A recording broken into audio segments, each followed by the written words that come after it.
Hi friends. Can't seem to get the colors just right this morning. Maybe it's just that I'm not used to the contrast of wearing a bright lipstick. Okay, the other day, while I still wasn't recovered, on 5/28, I actually wrote 3 journals, one right after another, and this is the third of them. So if you like, you can follow the flow by listening to the 5/28 journals, 1, 2, and 3.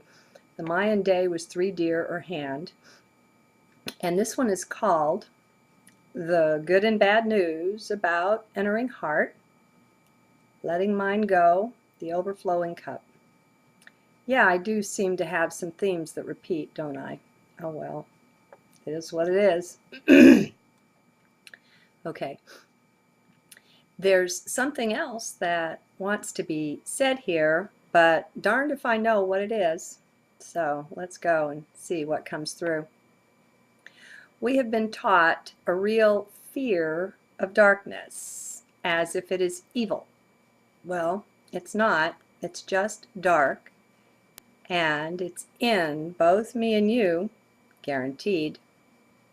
Sorry about that if you thought or you wanted to think that you were lily white, but you're not. It just doesn't work like that. Not here in 3D. This is more of the adventure taken after the bite of the apple, my friends, in the garden. We went off in duality.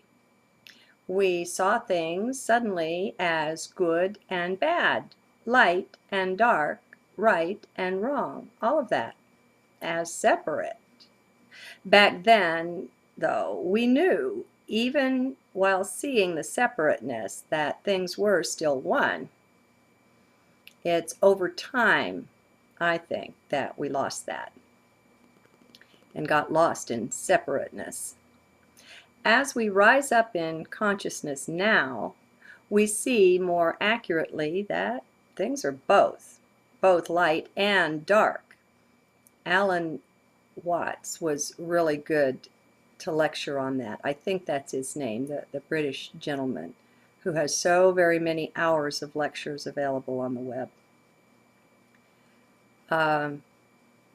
Light and dark, those are just naturally the two sides of the same coin. Here, there's no day without night. What would be the point of even having the word otherwise? What would day mean absent night? I postulate nothing. It's a one-sided coin. Now, be in heart. I don't mean that we must have evil, only dark, and dark is not that. That is what dark looks like when it has lost its way, lost its other half, the light, lost its balance. Stay in heart here, or you'll miss this distinction. Remember, this isn't mind work we're doing. This is me, remember? Hello. We've been taught to fear and disown our own internal darkness.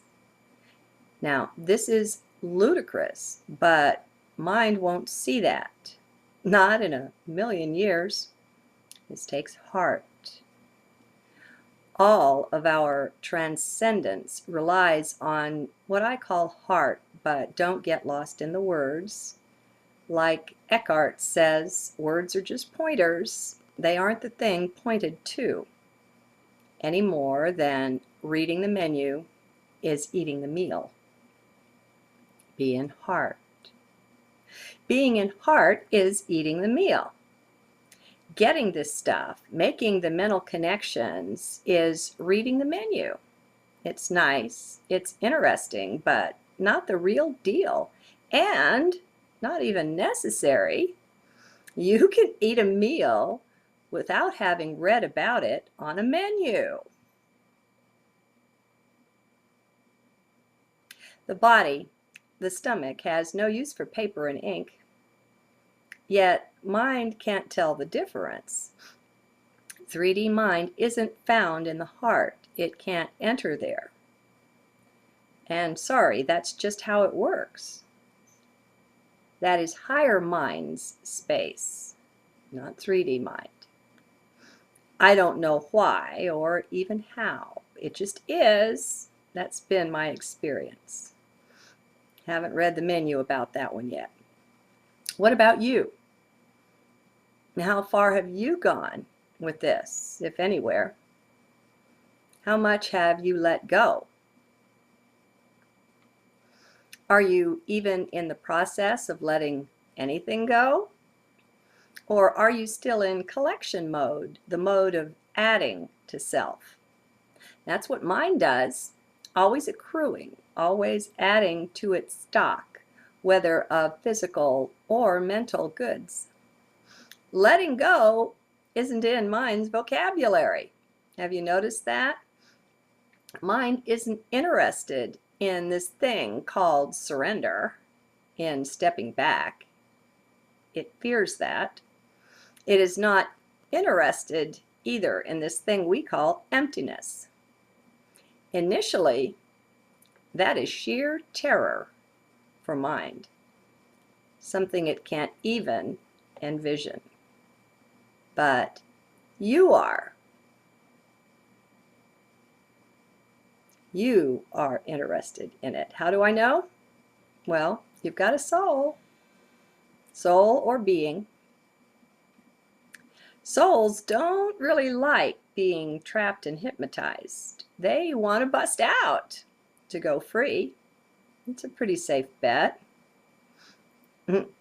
Mind thinks the way to success in this or anything is by adding to self, by reaching out, by going and getting, by accruing, whether knowledge, riches, a mate, a new way to do something, whatever it takes. Mind always wants more. It can't even spell enough. This concept of having enough is alien to mind. To have enough is to unplug. Do you see that? Now, why is that? Look at it this way. Having enough means being content with just now, in this moment. It centers you there. Mind strays anywhere else but the moment. Mind isn't present here and now. Heart, on the other hand, is so tremendously confident, so centered in knowing that it is already complete. And confident isn't the right word, but it'll have to do. Right here and now, heart knows only completion, only fullness. It is not damaged or minimized in any way, not seeking to repair or to add to the self. Heart is whole. Heart is wholeness itself. Go within. Check it out. You've got that in there. Yet, to do that, you've got to let go. Let go of mind and thought, or rather, of attachment to them. Now, you can do that. It's an act of will. But many are too afraid to even try. Are you one of those? I doubt it. Not if you're with this vlog. Chances are good you're already in heart, much or some of the time. Do you notice it, though? How self-aware are you? Are you watching yourself? Have you gotten good at that? Observing is really powerful. As you'll find out, it's not really passive at all. It only seems so to mind. Turning our focus away from the world and into the self, that is the way. That is our key to a most powerful lock. Now, we've heard this for centuries. It's been spoken for millennia. Go within. Yet, to listen with mind is to not hear. That's the reason we didn't get it until now, listening from the wrong place or aspect of being. That's why the lock didn't open, why we remained trapped, self-trapped, even though we had both key and lock available. We just didn't put them together. We still had our focus in the mind and on the world, on the without, not on the kingdom within. Now, though, we're entering heart. Can you feel it? Now we've got the ability, finally, to hear, to have the experience we have so longed for, that our soul or being tells us we've sought for many ages. Fulfillment is here, so very near, as close as our breath, our heartbeat. Go within.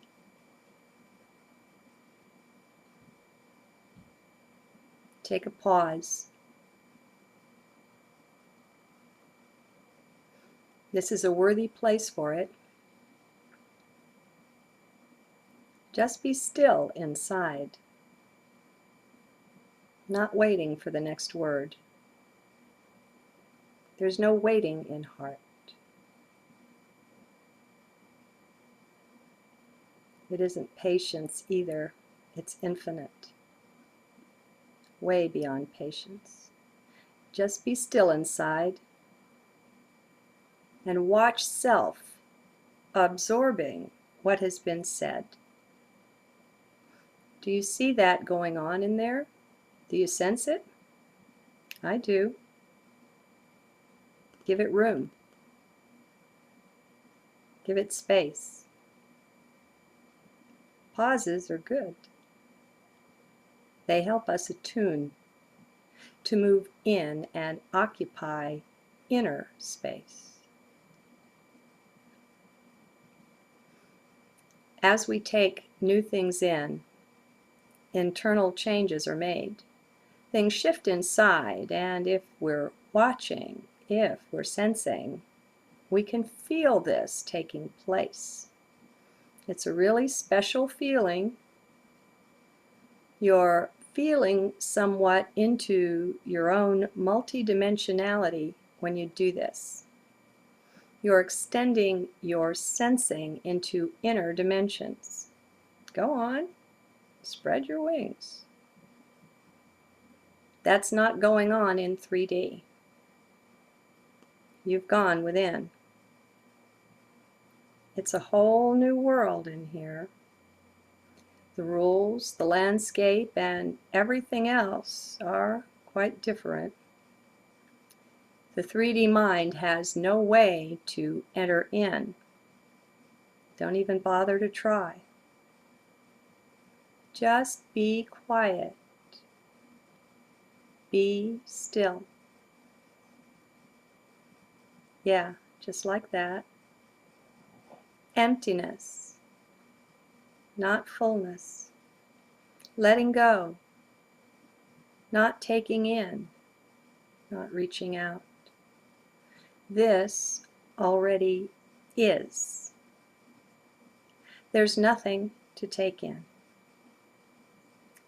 Nothing more is needed.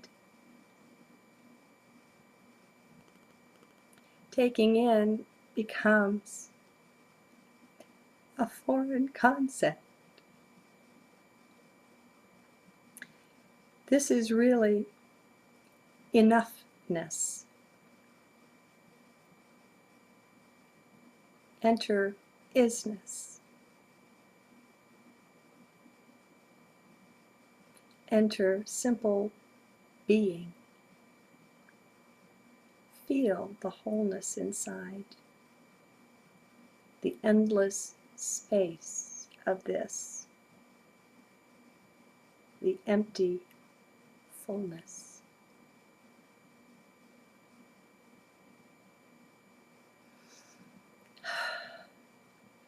Let thoughts go. Don't cling to them. They are clouds passing in the sky of interior being. They are nothing to you. Just watch them passing. Now, know that this is you. A you may not have met before. Don't think this is foreign or external. This is withinness. This is what it feels like to be whole and complete, needing nothing to touch or to occupy that, to be it. Get the sense of it. You will remember this. Set that intent. It's simple. You are powerful. As powerful as you choose to be. When doing and choosing in heart, it is different. In heart is powerful guidance. It somehow permeates. It's just there. You get the sense of what is right and of what is not desirable. No right and wrong. Just good, better, and best. That sort of thing. There is nothing negative or dark here, including even the concept of wrong choosing. No such thing. Leave mind out. Just clouds going by. Hold the world lightly, my friend. Sure, it's real in its own way. You haven't disappeared from it. It's just different here. Very different than what mind thought it would be. So hold all of your ideas very lightly. That's the best way to progress, to rise in consciousness that I found. This is being the empty cup, the one poised and in position to be filled from, I don't know, is it above? Is it within? Mind is the epitome of the full cup. Mind thinks it knows it all, so it's already full. How can you welcome anything new when you already know everything? Do you see? There's a story of a magistrate or some other official in China who wanted to meet a certain Zen master he'd heard much about. And if you've heard this story before, apologies. This man was very pleased to receive an appointment with the master. So he made his way to the master's house. He was invited for tea. As the master was pouring the tea, looking right at the visitor, he kept pouring, even after the visitor's cup was filled. The man wondered what was going on. And as the tea flowed off the table and onto the floor, he finally cried out, "Stop! Don't you see what you're doing?" What do you think the master replied? He said, "Your cup is already full. Come back when it is empty." He then showed him to the door. Wow, we say, as our inner man gets it immediately. It's not a mental thing, this getting it. Do you see that? Do you sense it? We wonder, did the magistrate get it? Probably not, if he was normal, that is, lost in mind. That was his position, his problem, you see, and thus the very reason that he wouldn't comprehend. He was using the wrong tool for the job. You see that? Mind doesn't get such lessons. By their design, they lead us into heart when we are ready. So, is your cup already too full to contain anything else? What will happen to you when you discover, as we all eventually do, that about 99% of your thoughts and ideas are incorrect? Are you ready for the psychic shock this will bring? Have you sufficiently surrendered, become the empty cup? When there's nothing left there to care or be concerned, you will know. You'll just take it in stride. It will almost seem like things are happening to someone else.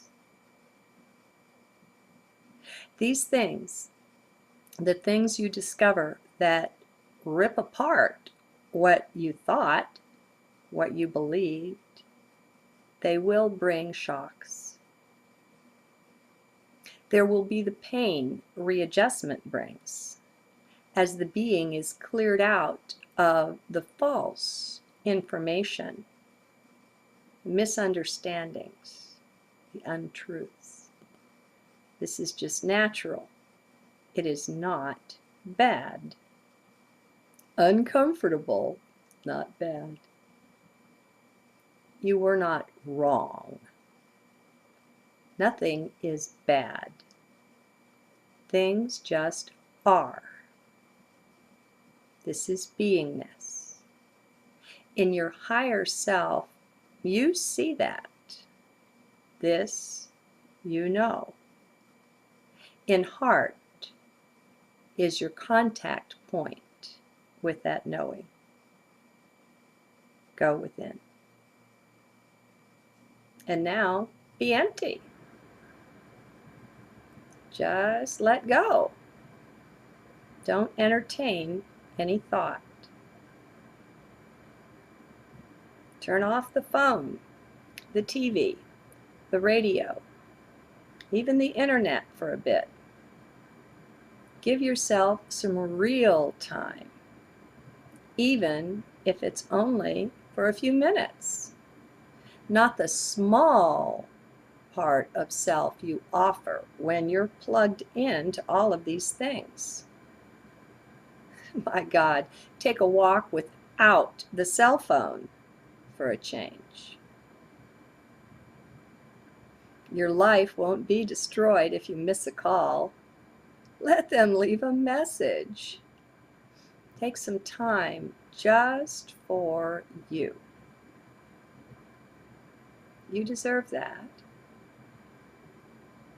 Can you see this? Your inner being wants it, you know. Can you feel it?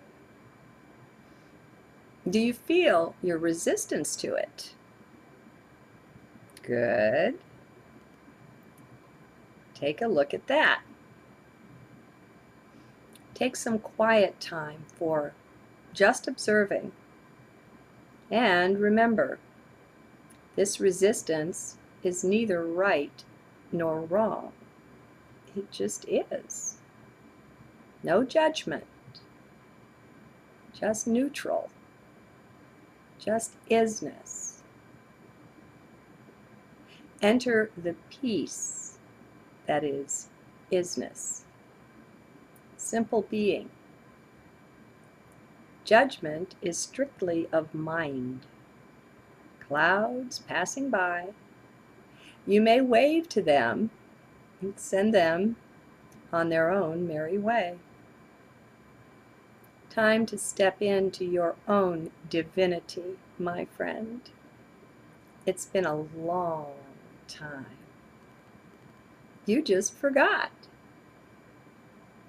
Well, time's a wastin', so let's withdraw the focus now and then from the world, from out there. Let's go within. Let's respect self sufficiently to unplug before doing this. Being interrupted for anything is unacceptable. Turn things off. If there's some terrible emergency that crops up, you can trust heart to let you know about that. Just unplug.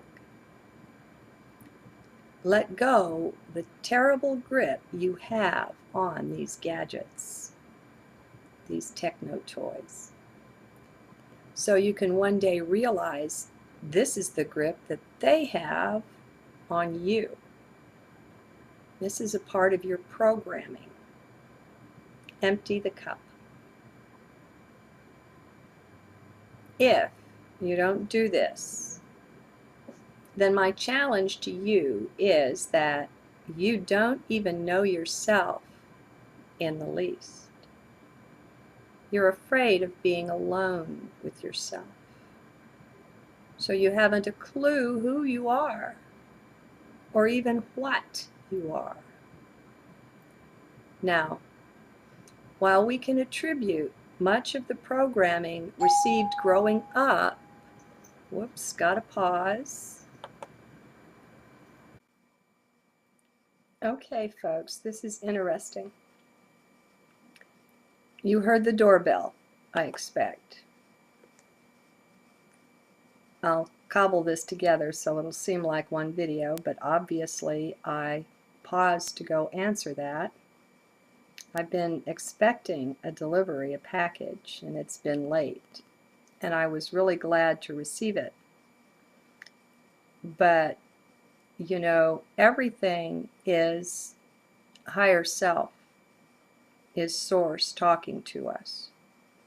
And so I need to look at this. Just a little earlier in this very journal, I said it is unacceptable to be interrupted.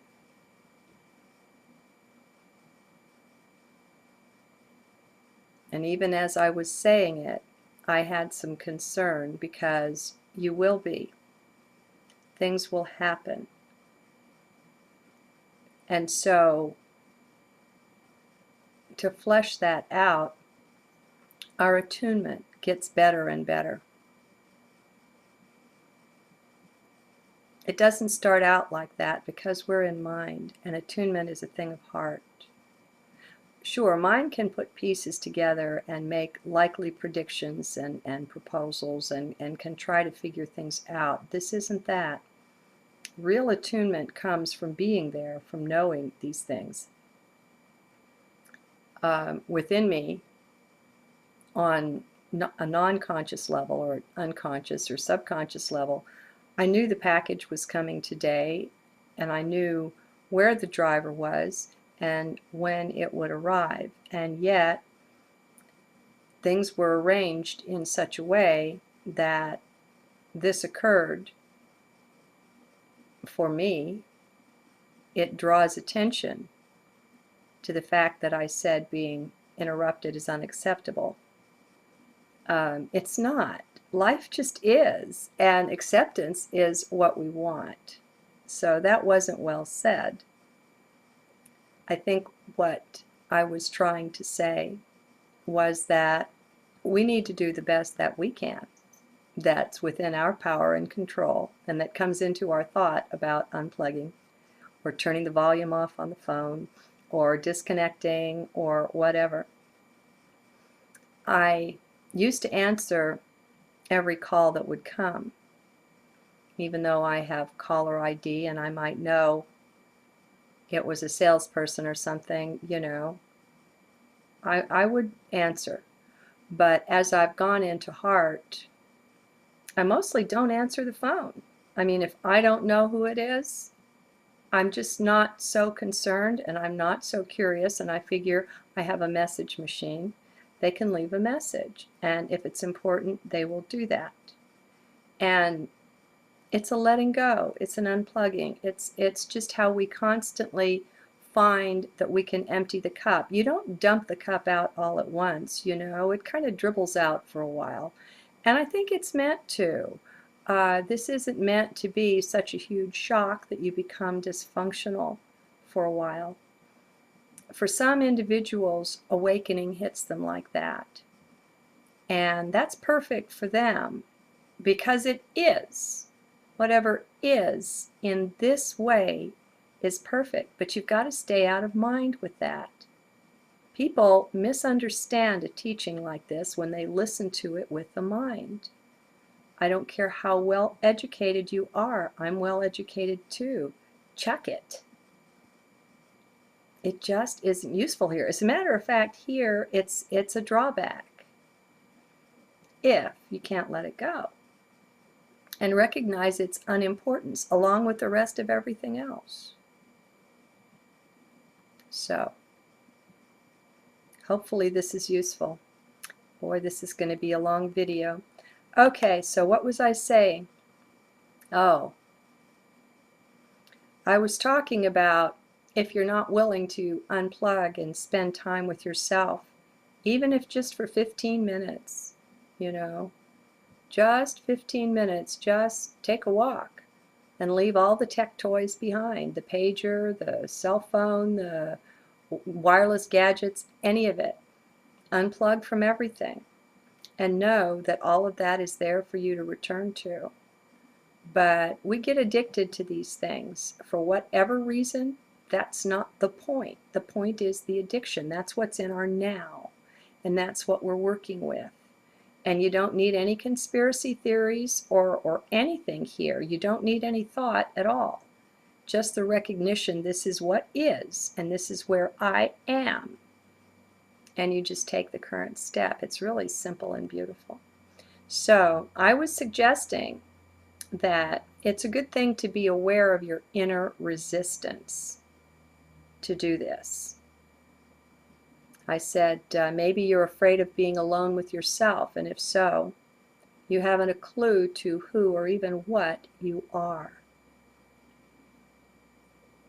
And I also said we can attribute much of this to the programming received growing up and to just living here in 3D.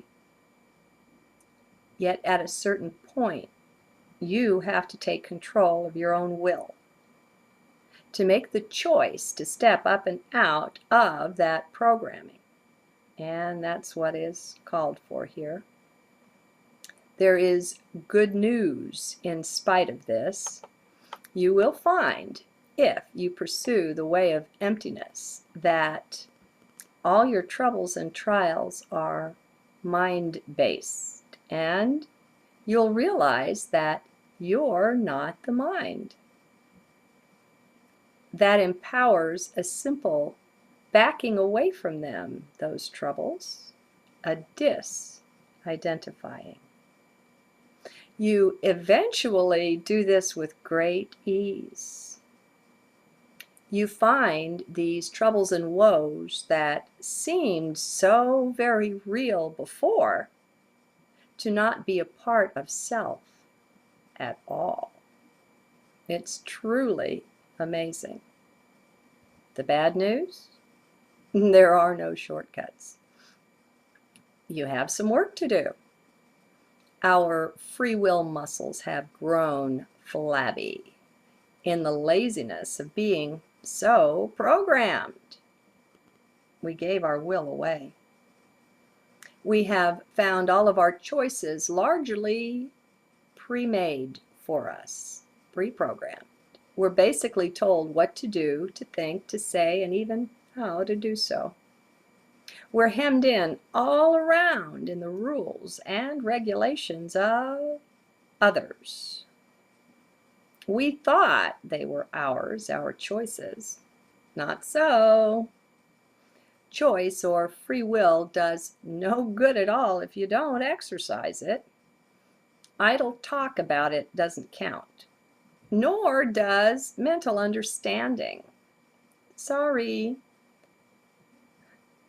Awakening is a do-it-yourself thing, your inner self. I can't do it for you. What do you say? Are you ready? Do come, one and all, and join me in heart. Okay, and then I put a PS on this. Now this journal was written 5/28, and this is 6, 7, or 8, something like that. I say, this journal received some fairly heavy editing, mostly additions and ad-libs, today, June 9th. So there will also be a flavor of Mayan Day 2 rainstorm about it. Changing. Self, ever changing, it seems. It's a bit strange to watch it happening, but it's good. It helps me remember to hold to things lightly, especially my self-concept. Any thoughts around how I would normally do things. Empty cups don't retain things.